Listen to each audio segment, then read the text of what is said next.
Star Trek officially answers one of the biggest Section 31 questions. For decades, Star Trek's most shadowy and controversial organization, Section 31, has sparked intense fan speculation, moral debate, and tantalizing mystery. Introduced in Star Trek, Deep Space Nine as an autonomous black ops agency that claims to act in the Federation's interest, Section 31 has since appeared in Enterprise, Discovery, and more recently Strange New Worlds. But despite its growing presence across timelines, one question has always lingered in the background. Does the Federation truly sanction Section 31, or is it acting completely rogue? Now, after years of silence and ambiguity, Star Trek has finally given us an answer, and it changes everything. The long-standing question, Section 31 was first introduced in the DS9 episode Inquisition as an organization that operated without oversight, in the shadows, and justified its methods by claiming to be the Federation's last line of defense. Luther Sloan, one of its operatives, famously told Dr. Bashir that Section 31 was part of the Federation Charter under Article 14, Section 31, allowing extraordinary measures in times of extreme threat. But was that legal justification real, or just a cover for what amounted to a Federation-sanctioned secret police? This question remained deliberately vague for years, with some shows treating Section 31 as rogue and others suggesting high-level support. The canonical answer arrives in a pivotal moment during Star Trek, Strange New World Season 3. A classified briefing between Admiral Robert April and Captain Christopher Pike finally pulled back the curtain. The episode, titled Shadows Among the Stars, revealed a document signed by members of the Federation Security Council formally recognizing Section 31 as a classified branch of Starfleet intelligence. The revelation came as Pike protested the presence of a Section 31 operative aboard the Enterprise, only to be shown undeniable proof. Section 31 has official status within the Federation. Its agents receive orders from a select group of high-ranking officials outside normal chain of command and are protected under interstellar secrecy laws. This was the moment fans had been waiting for. Section 31 isn't just tolerated, it's officially authorized. The Federation knows, and they're complicit.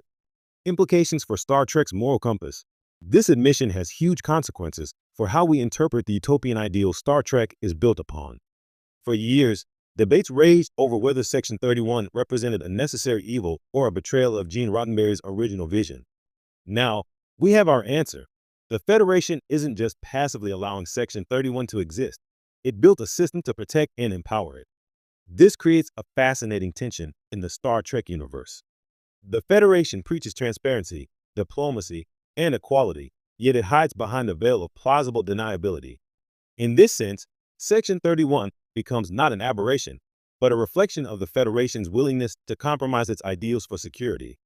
It's not unlike real-world intelligence agencies operating under democratic governments.